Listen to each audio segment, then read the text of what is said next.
यही टाइम असां बस्ती पीर खैर दरबार शरीफ के नज़दीक खड़े हैं।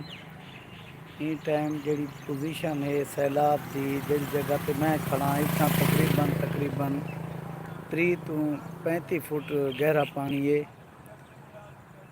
तो इतना कुछ थोड़ा बहुत जी पोजीशन है बेहतरी वाली साइड की इतना शदीद दबाव तो कटाव की वजह तो हालात बिल्कुल ही गंभीर किस्म के हैं।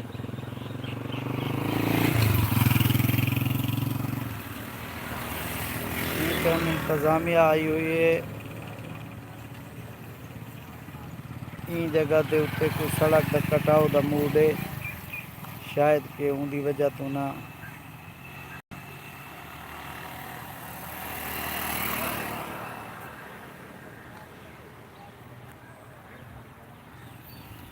हेलो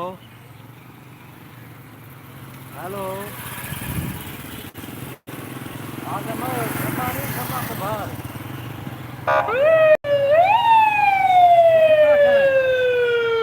टाइम जी पोजीशन है ना कितना शदीद कितना तरीन कितना पोजीशन है। इंतजामिया बार बार चक्कर लेनी पे हेलो अल्लाह अकबर।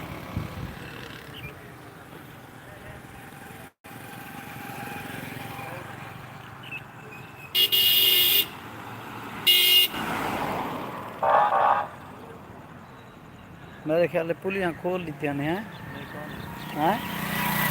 कितना काट पड़ेगा था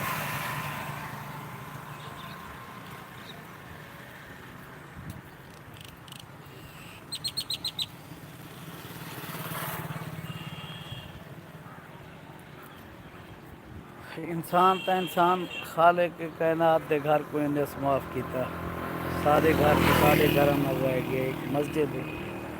अल्लाह पाक महफूज करे।